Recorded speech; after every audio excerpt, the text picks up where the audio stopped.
இன்கர்ஷன்ஸ் நடந்து மல்டிவர்ஸ் அழிஞ்சு டூம் பியாண்டஸோட பவர்ஸை வச்சு ஒரு புது பேட்டில் வேர்ல்ட கிரியேட் பண்ணி காட் எம்பரர் டூமா மாறினாரு. அந்த பேட்டில் வேர்ல்ட்ல இருக்கவங்களுக்கு அவங்களோட பாஸ்ட பத்தி தெரிய விடாம அவருக்கு ஏத்த மாதிரி எல்லாரையுமே யூஸ் பண்ணிட்டு வந்தாரு, which includes ரீட் ரிச்சர்ட்ஸோட ஃபேமிலி மெம்பர்ஸ்.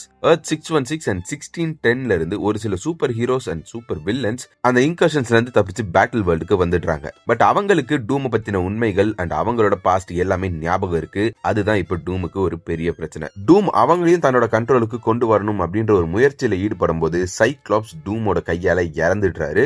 சோ இத்தனை நாளா காட் டூமுக்கு ஹெல்ப் பண்ணிட்டு இருந்த டாக்டர் ஸ்ட்ரேஞ்ச் இத பார்த்த உடனே டூமுக்கு அகைன்ஸ்டா திரும்ப டூம் கோவப்பட்டு ஸ்ட்ரேஞ்ச கொன்னுடுறாரு. சோ இப்ப இந்த எல்லா சூப்பர் ஹீரோஸ் அண்ட் சூப்பர் வில்லன்ஸோட மோட்டிவ் என்னன்னா எப்படியாச்சும் டூமை டிஃபீட் பண்ணி எல்லாத்தையும் பழைய நிலைமைக்கு திருப்பணும். அந்த முயற்சியில தானோஸ் அவரோட ஆர்மியை கூட்டிட்டு டூமுக்கு அகைன்ஸ்டா போயிட்டாரு. கேலக்டஸ்க்கும் திங்குக்கும் நடுவுல நடந்த சண்டையில திங்கு இறந்து போயிட்டாரு. அண்ட் ஆல்ரெடி கீழே ஹல்க் ஸ்டார்ஸ் சொல்லி ஏகப்பட்ட பேர் சண்டை போட்டு ஒரு பெரிய போர் நடந்துட்டு இருக்கு. பிளாக் பேந்தர் அண்ட் நெமோர் அவங்களோட ஒரு புது ஆர்மியை கிரியேட் பண்ணிட்டாங்க. ஸ்பைடர்மேன், மைல்ஸ் மொரால்ஸ், கேப்டன் மார்வல்னு சொல்லி எல்லாருமே அவங்களால முடிஞ்சதை ட்ரை பண்ணிட்டு இருக்காங்க. இது எல்லாமே ஒரே ஒரு விஷயத்துக்காக தான், எப்படியாச்சும் காட் டூமை டிஃபீட் பண்ணி எல்லாத்தையுமே பழைய நிலைமைக்கு திருப்ப முடியாது அப்படின்னு சொல்லிட்டு ஒரு நம்பிக்கை தான்.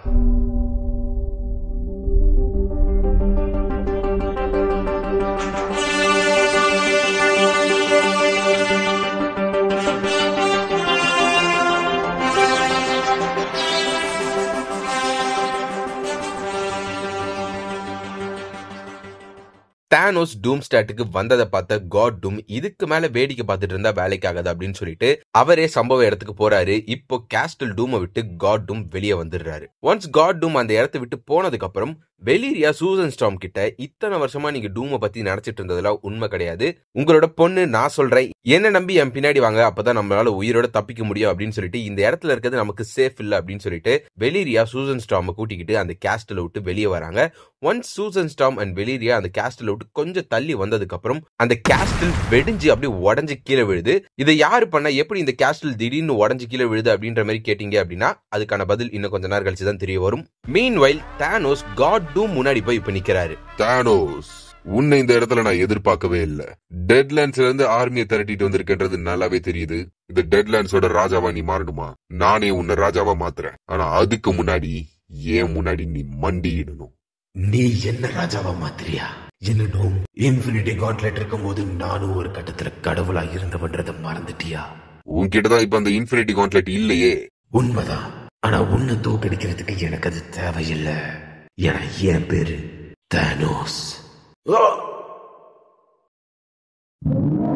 சும்மா வாயால பேசினா மட்டும் போதாது, செயல்லையும் காமிக்கணும். அதனாலதான் நான் கடவுளா இருக்கேன். இதுக்கப்புறமும் யாராவது என் கூட மோதணும்னு நினைச்சீங்கன்னா அவங்களுக்கும் இதே நிலைமைதான் அப்படின்னு காட் டூம் சொல்ல அங்க இருக்க எல்லாருக்குமே ஒரு ஒலி தெரியுது. இவ்வளவு நேரமா யார பத்தியுமே கவலைப்படாம யார பார்த்துமே பயப்படாம இருந்த காட் டூம் ஒரு விஷயம் நடக்க போறதை தெரிஞ்சு பதட்டம் அடைகிறாரு. ஏன்னா அது வெறும் ஒலி இல்ல, ஒரு கதவு. அண்ட் அந்த கதவுல இருந்து மார்வல் ஜாம்பிஸை கூட்டிக்கிட்டு கிங் டிச்சாலா அண்ட் நேமோர் அந்த இடத்துக்கு வந்து சேர்றாங்க. டிச்சாலா அண்ட் நெமோரை பார்த்த உடனே காட் டூம் அவங்கள கன்வின்ஸ் பண்ணதான் பாக்குறாரு, சண்டை போட பார்க்கல. இந்த மாதிரி நீங்க 2 பேரும் என் கூட சேர்ந்துருங்க, நம்ம 3 பேரும் சேர்ந்து இந்த உலகத்தை ஆளலாம். டிச்சாலாக்குன்னு ஒரு புது வகாண்டா, நெமோருக்குன்னு ஒரு புது அட்லாண்டிஸ் சொல்லி நான் கிரியேட் பண்ணி தரேன்னு சொல்லி டிச்சாலா அண்ட் நெமோரை கன்வின்ஸ் பண்ண பாக்குறாரு காட் டூம். பட் ஆப்வியஸ்லி 2 பேருமே அதுக்கு ஒத்துக்கிற மாதிரி தெரியல. டிச்சாலா, நீ கிரியேட் பண்ற ஒரு பொய்யான வகாண்டாக்கு நான் ராஜாவா இருக்கிறத விட உன்னை அடிக்கிறது தான் எனக்கு இப்ப முக்கியம் அப்படின்னு சொல்லிட்டு டிச்சாலா தன்னோட இன்ஃபினிட்டி கான்ட்ராக்ட் வச்சு ஒரு ஸ்னாப் போட டாக்டர் டூம் அப்படியே சிலையா மாறிடுறாரு. அண்ட் நேமோர் அவரோட வெப்பனை வச்சு அந்த சிலையை உடைச்சு காட் டூமை டிச்சாலா அண்ட் நேமோர் டிஃபீட் பண்ணிடுறாங்க.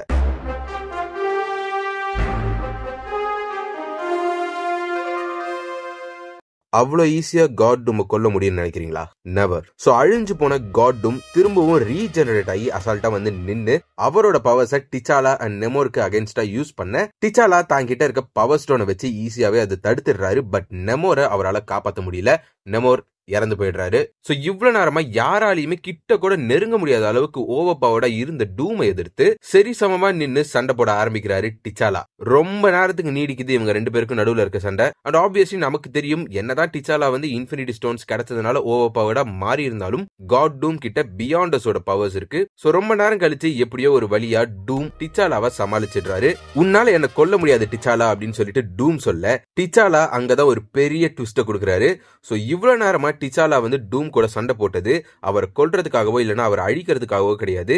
எப்படியாவது டூமை இதே இடத்துல ரொம்ப நேரமா இருக்க வைக்கணும், அவரோட டைமை வேஸ்ட் பண்ணி அவரோட கவனத்தை திருப்பணும் அப்படின்றதுக்காக தான் டிச்சாலா இவ்வளவு நேரமா டூம் கிட்ட சண்டை போட்டுட்டு இருந்திருக்காரு. எதுக்காக டிஸ்ட்ராக்ட் பண்ணணும், யாரு கிட்ட இருந்து டிஸ்ட்ராக்ட் பண்ணணும் அப்படின்ற கேள்வி வருதுல. அந்த ஹல்க்ஸ்ல நிறைய ஹல்கோட வேரியன்ஸ் நிறைய பேர் சண்டைக்கு வந்தாங்கல்ல, அப்பவே read Richards, maker and Star-Lord அவங்க கிரியேட் பண்ண ஜெட்டை யூஸ் பண்ணி டூம் ஸ்டாட்டுக்கு எப்பயோ வந்துட்டாங்க. ஒன்ஸ் தானோஸை பார்த்த உடனே டூம் கேஸ்டல்ல விட்டு வெளியே போனதுக்கு அப்புறம் ஸ்டார்லார்ட மட்டும் கேஸ்டல்லையே விட்டுட்டு Reed Richards and Maker castle Doom பக்கத்துல இருக்க அந்த மாலிக்யூல் மேன் சிலை கிட்ட போறாங்க. மீன்வைல் ஸ்டார்லார்ட் கேஸ்டல்குள்ள பிளாக் ஸ்வான் கிட்ட தனியா மாட்டிக்கிறாரு. ஸ்டார்லார்ட் பிளாக் ஸ்வான் கிட்ட மரண அடி வாங்கிட்டு அப்படியே போயிட்டு டூமோட அரியாசனத்து மேல போய் விழுவாரு. டூமோட அரியாசனம் சாதாரணமான ஒரு அரியாசனம் கிடையாது, அது ஒரு பெரிய ட்ரீ ஆஃப் லைஃப்னு சொல்லப்படுற இக்ட்ரிசில் ட்ரீ. அந்த ட்ரீயை தான் டூம் வந்து அரியாசனமா வச்சிருக்காரு. சோ அது மேல போய் ஸ்டார்லார்ட் விழுந்த உடனே அவரோட பாக்கெட்ல இருந்து ஒரு சின்ன மரத்துண்டு எடுத்து அந்த ட்ரீ மேல வச்ச உடனே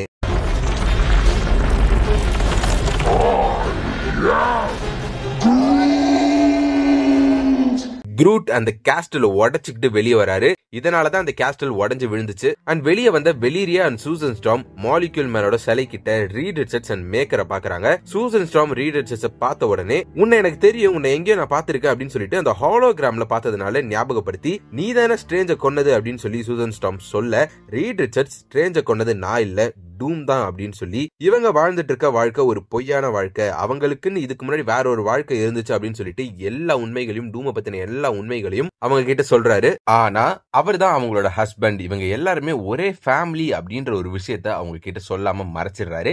ஏன்னா உண்மைகள் எல்லாத்தையுமே சொன்னாலும் அவங்க நம்புவாங்களா நம்ப மாட்டாங்களான்னு தெரியாது. சோ டைம் வேஸ்ட் அப்படின்றதுனால என் பேரு ரீட் ரிச்சர்ட்ஸ், நம்ம எல்லாரோட பழைய வாழ்க்கையை திரும்ப கொண்டு வரதுக்காக தான் நாங்க எல்லாருமே போராடிட்டு இருக்கோம், கத்தி கூப்பாடி எந்த ஒரு பிரச்சனையும் பண்ணாதீங்க அப்படின்னு சொல்லிட்டு Reed Richards and Maker Molecule மேனை பாக்குறதுக்காக போறாங்க.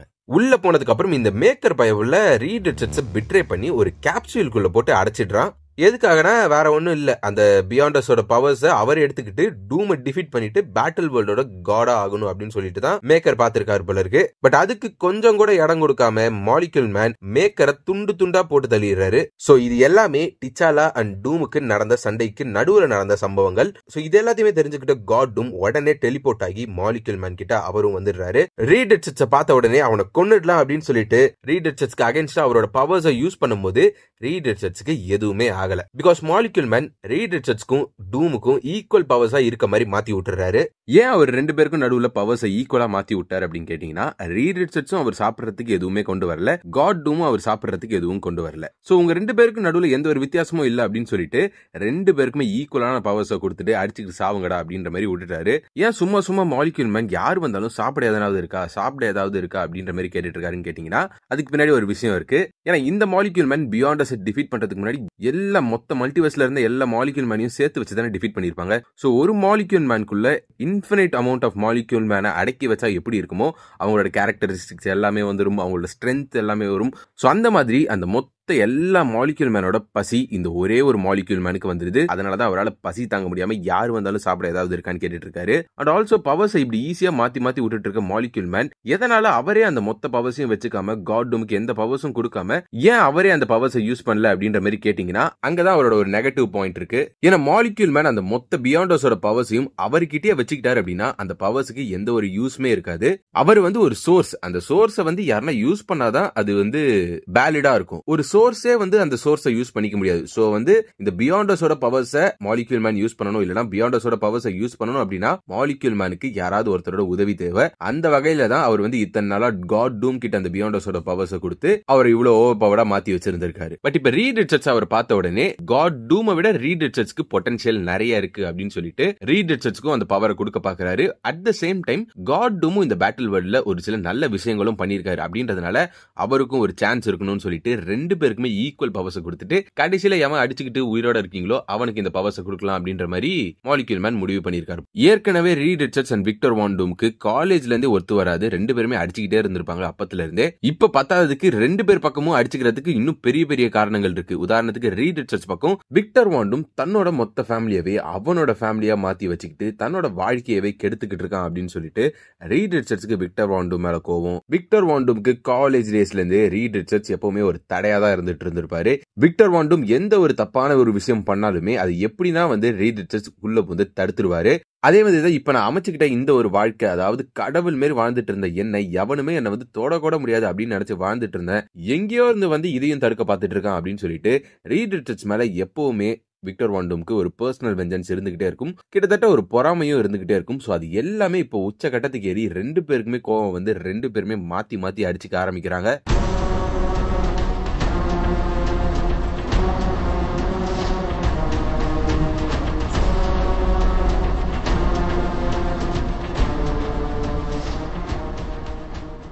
இவங்க ரெண்டு பேருக்கு நடுவுல பயங்கரமான சண்டை போயிட்டு இருக்கும்போது நடுவுல விக்டர் வான் டூம் ரீட் ரிச்சர்ட்ஸை பார்த்து, இந்த பவர், இந்த பியாண்டஸோட பவர்ஸ் உனக்கு கிடைச்சிருந்தா நீ மட்டும் என்ன பண்ணிருப்ப, நான் என்ன பண்ணணும் அதே தானே நீயும் பண்ணிருப்ப அப்படின்ற மாதிரி சொல்ல, ரீட் ரிச்சர்ட்ஸ் உனக்கே நல்லா தெரியும் அந்த பவர்ஸ் எல்லாம் எனக்கு கிடைச்சிருந்தா நான் என்ன பண்ணிருப்பேன் அப்படின்னு சொல்லிட்டு, உன்ன மாதிரி சுயநலமா யோசிச்சு ஒரே ஒரு உலகத்தை தனக்காக மட்டும் கிரியேட் பண்ணிக்காம அழிஞ்சு போன மொத்த மல்டிவர்ஸையும் திரும்ப எப்படி உருவாக்குறதுன்னு தான் நான் பார்த்திருப்பேன், அது உனக்கே தெரியும் அப்படின்னு சொல்லி ரீட் ரிச்சர்ட்ஸ் சொல்ல, இந்த ஐடியா நல்லா இருக்கே அப்படின்னு சொல்லிட்டு மாலிக்யூல் மேன் டாக்டர் டூமை விட ரீட் ரிச்சர்ட்ஸ்க்கு நல்ல ஒரு விஷன் இருக்கு, நல்ல ஒரு காடா இருப்பான் அப்படின்னு சொல்லி எனக்கு தோணுது அப்படின்னு சொல்லிட்டு மொத்த பியாண்டஸோட பவர்ஸையும் எடுத்து அப்படியே ரீட் ரிச்சர்ட்ஸ் கிட்ட கொடுத்துறாரு Molecule Man. And Doctor Doom create பண்ணி வச்சிருந்த பேட்டில் வேர்ல்ட் சுக்குநூறா அழிஞ்சு போகுது.